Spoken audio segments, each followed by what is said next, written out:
Hi guys, today I'll be doing a breakdown of my BCS 2023 deck profile, which got me a pretty cozy 5th place at this year's UK BCS. I went 6-1 in Swiss, with my only loss being the former world champ Nendo, and sadly imploded in Top Cut, no doubt due to nerves. The deck itself went through a huge pile of changes, iterations and playtesting before I finally settled on what I believed to be a fairly optimised build. And I can only apologise to my playtesting victims for putting them through so many games of Hololive. Diving straight in, it's worth starting with a look at the core of the deck, which is of course its level 1 and level 3 combos. At level 1 we have Korone, which gets 500 power times characters on play, getting to a respectable 7k, 8k with Climax with a full board, and on attack give a Hololive character on reverse surge. The card itself has some strengths and some glaring weaknesses. It's got fantastic selectivity, it can scale lanes pretty well, it's on a good trigger, and it lets you leverage compression in the mid-game by not having to dig too deep into your deck when you don't want to. The major downsides, however, are that the card still needs to see at least one reverse, and it doesn't have fantastic deck speed. At the top end, we have Marine, which has, on play, send a Hololive character to Waiting Room, look at up to the top 3 cards from the top of your deck, add up to 1 to hand, up to 1 to stock, and the rest to Waiting Room, as well as on attack, pay 1, ditch a character, get 2k, and burn 2. The card is pretty well known at this point for being one of the most cost-effective finishers in Weiss. It doesn't have any field or hand condition for any of its effects, and with combo it gets pretty damn beefy, hitting 13.5k. The major downside, however, is that it does have pretty small reach. As such, you kind of need to build with this in mind, to either utilise the extra stock in the mid-game to increase the gap, or to find other ways to extend her lethality. So with these combos in mind, I'll start breaking down the rest of the deck, starting at 0. First up, we have 4 Kanata Riki, which has on play, pay 1, clock 1, search for 1 level 1 or lower character, as well as getting plus 1.5k power and a level during your opponent's turn if you have 5 or more hand. At the most basic level, the card lets you search for your level 1 combo without a hand cost, as well as letting you clock yourself up to get out of level lock. However, another reason I took this card over similar profiles is due to its secondary effect. 3k level 1 in opponent's turn is actually fairly big and of course resilient to bombs, and while a lot of things can and do out this board at 0, they can struggle to out multiple. When this is paired with the next 0, I often found that they had to resort to crashing lanes or siding for -1 soul, allowing me to just sit on the 0 board for another turn without having to really spend any extra resources. So following that, as I said, we have 4 Noel Chasers. This card has on play, reveal top card of deck. If Hololive character, you can put it face down under the Noel as a marker. And if it has a marker, it gets plus 1.5k and plus 1 level. Once again, sitting at 3k level 1. In addition to this, at the start of your opponent's attack phase, it can run to a slot in your center stage with a character facing it. This card, in combination with the Kanata Riki, can make a pretty obnoxious level 0 board. And when most oversized zeros are aiming for 3.5k, they either win a lane, giving you Korone reverses, or lose it, letting you keep a body for another turn. Late game, the card also lets you push for 5-card brainstorms by removing the top card of deck if it's a character, or extending the Marine top 3 if you're trying to dig for something specific, as the marker isn't mandatory. Next, we have a big pile of utility zeros. Starting off, we have 3 Matsuri Brainstorm. It's a salvage brainstorm with a secondary effect of rest self, give a level 1 or higher character plus 1.5k.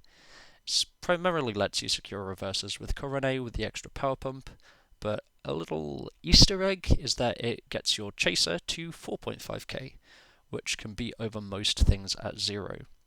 Since part of our 0 game plan is leveraging the Chaser Plus, being able to dodge something that would win a lane, then beating over it the following turn for 0 resource cost is very useful. After that, we have 2 Watame Climax Swap, with firstly the Climax Swap effect and on damage dealt when damage dealt is cancelled, you can put her to stock. While I don't think this is the best Climax swapper in Hololive, using it as a turn to attack her, getting the cancel to get an extra stock, and clearing an extra lane for your chaser to run to, or stopping a potential crash target felt a lot better than the alternatives in the context of this deck. After that, we have 2 Fubukis, with on play, give 1.5k, and on death, ditch a card, look at up to the top 4 cards of your deck, and add a level 1 or higher card. This card makes up for 2 specific weaknesses of our level 1 Korone, the first being that it needs a reverse, so the power pump comes in handy, the second of which being the deck speed.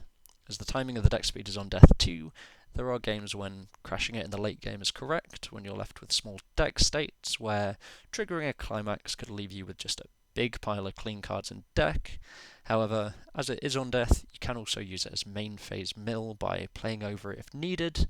It's a ditch outlet for any excess climaxes you get in hand. Honestly, it's got a lot of flexibility and it's free filter. It's just an all-round pretty useful card. Following that, we have 2 Mia. This card has on play and on death, pay 1, ditch 1, search for a character, as well as on play, look at up to 2 cards from the top of your deck and leave any on top, send the rest to waiting room. While this card's first effect is pretty useful, the second effect would get me a lot more mileage. It's allowed for 6 card brainstorms by removing any clean cards on top of the deck. It also lets you choose triggers if you need it, and it extends Marine's top check again if you have to dig for specific cards.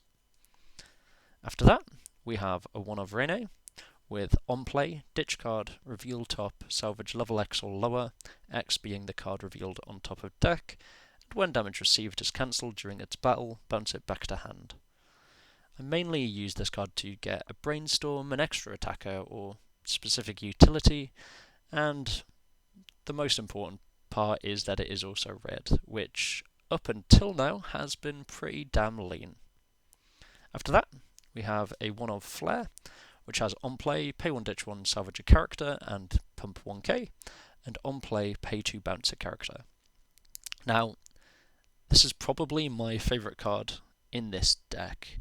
So the second effect of this is the main draw, and it has some very specific matchups in mind where other board removal cards would not have been as effective. I will go into those closer at the end, however, it also being a drop salvage is also just generally useful. Finally, we have a 1 of Bales, which has on play and on death, pay 1, ditch a character, top 3, add anything. It's pretty much just there for the climax dig, but it's honestly pretty rare I actually needed or wanted to use it. Still, 1 in 20 games it pulls its weight, so it's not useless enough to be dropped. Yet.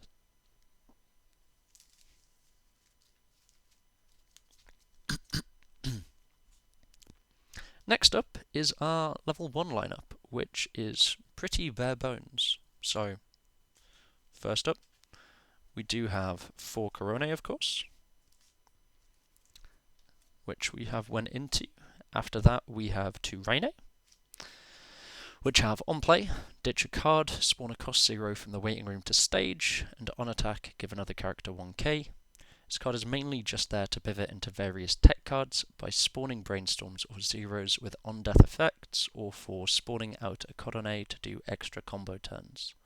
The 1k also lets you just pump up your combo or other cards a little more.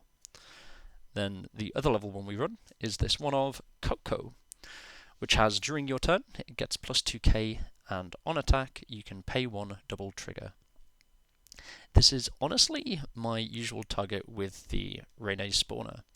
Having no combo in hand, but being able to clear stock or clear triggers honestly helps leverage compression a little more without having to actually go -1 stock. Now, on paper, it doesn't actually do much, but in practice, the card felt very, very nice to use. I wouldn't say I used it every game, but probably once every 3 games for that. Just plonking it down, paying out a climax that I otherwise wouldn't have had to. It's just a really, I guess it's a feel-good card. It doesn't do much, but it's just really nice to use when I need it. That is it for ones though. We get to our level 2s, which are pretty much all tech cards for specific matchups. So firstly we have 2 Anyas. With on play, pay 1, ditch 1, search for a climax with a door trigger. And if you have full board, it gets 5k and anti-backups and anti-events during your turn. The card is huge. It can scale pretty much everything, and those it can't scale can get a little help from the brainstorm. It's anti-backup, which lets you get your Korone reverses at 2, and finally, if you somehow miss all your marine top checks for the door, you can just play this to search one. The card especially shines in matchups that want to sit on counters, like Mushoku Tensei or Kanata lists, but even outside of that, it's just so damn thick. After that, we have 1 Botan, with on play mill 3 if you hit a climax, kill a level 3 or lower on your opponent's center stage, and then it has on reverse anti-change to bottom of deck, and on reverse send itself to memory. You can often use it in conjunction with the Mio drop search to get a pretty strong mill 5 on the first effect, usually letting you deal with 2 things at once, but it's a card that I generally only sculpt for in a couple of matchups, as it's not super relevant at the moment. Still, worth a slot and has some niche lines against certain decks that do secure it on the list. Finally, we have 1 of rest counter and 1 of anti-change sack counter. So the anti-change counter is mainly there for the sack effect, as dodging on reverse or causing overswings is often pretty useful, and you absolutely do have the stock for it.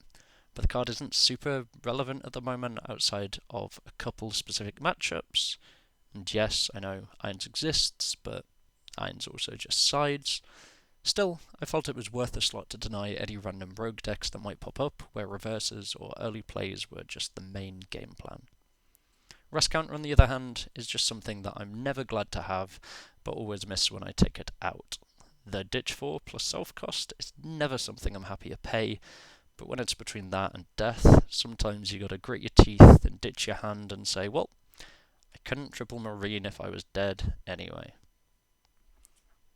After this, we're on to level 3, which is again pretty streamlined.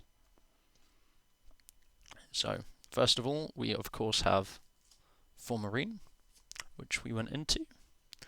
After that, we have 3 Suisei early play heals, with on play ditch heal a stock. It has a full board early play condition that lets you ignore color requirement, and plus 500 times characters during your turn. So it's a heal, it's the only heal the deck runs. It's also quite useful having more blue splash without actually needing more blue, which for the most part is a colour you only need at 3. After that we have 2 Botan, which has on play ditch 2, shuffle 3 cards from your opponent's waiting room into your opponent's deck, and when it's in the front row it gives 1.5 to your front row.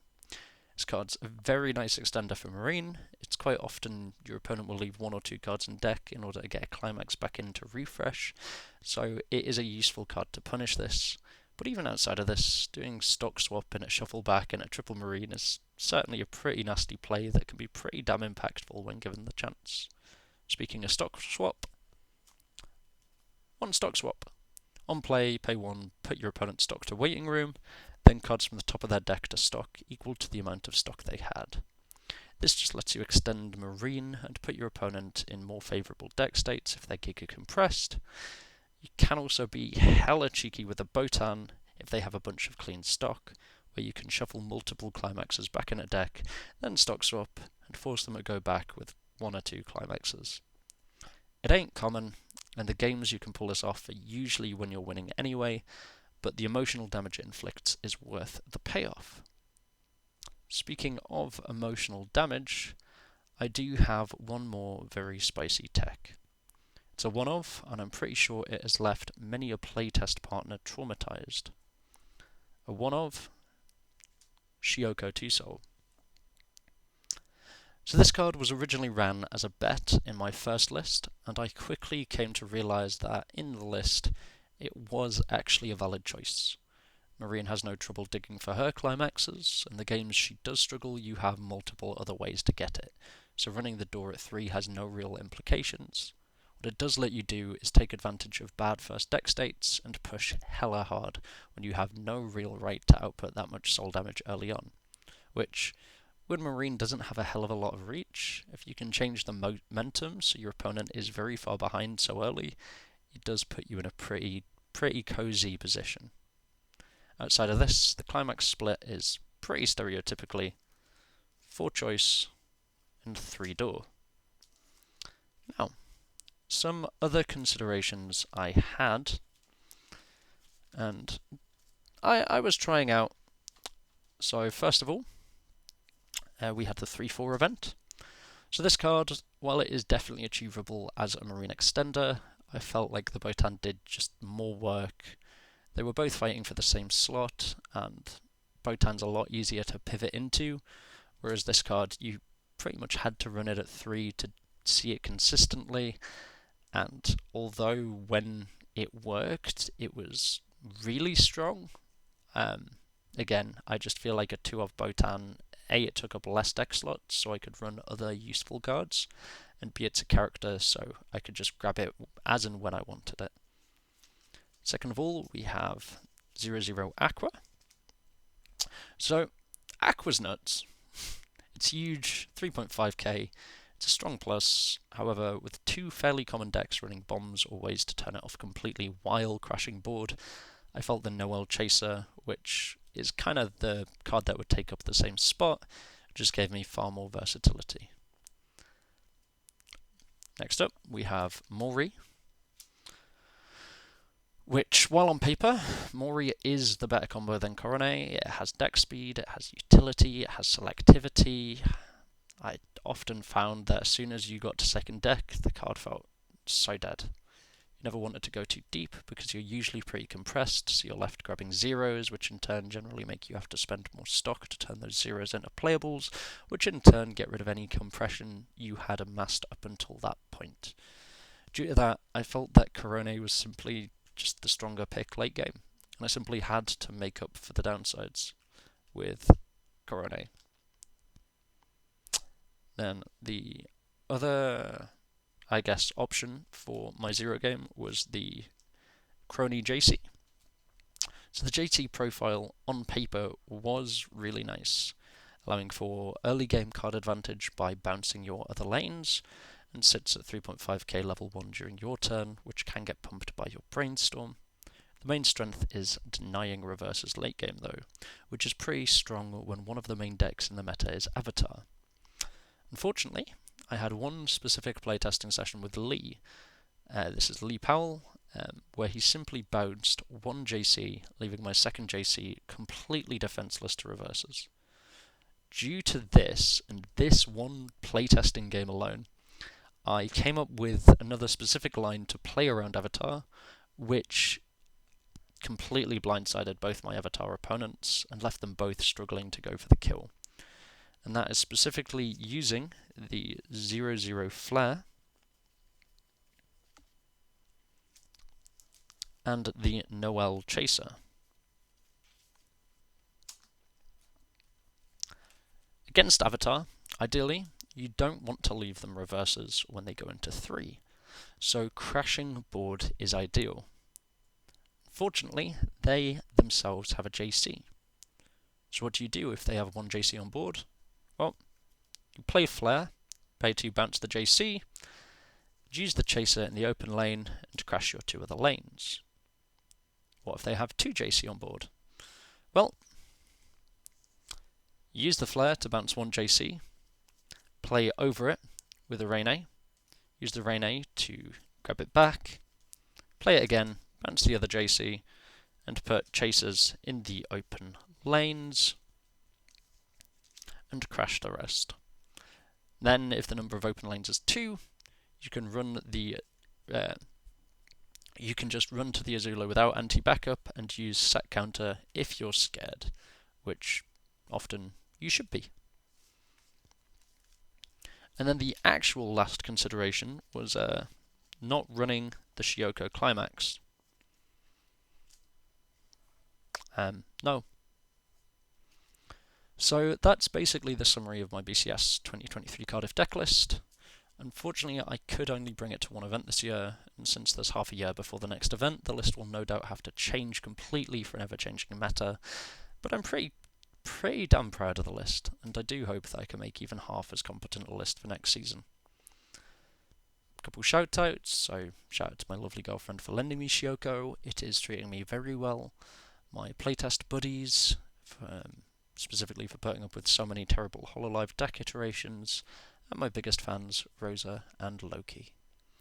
I shall catch you the next time I randomly decide to make one of these deck profile vids, and we'll see how much I actually edit it. Catch you in a bit.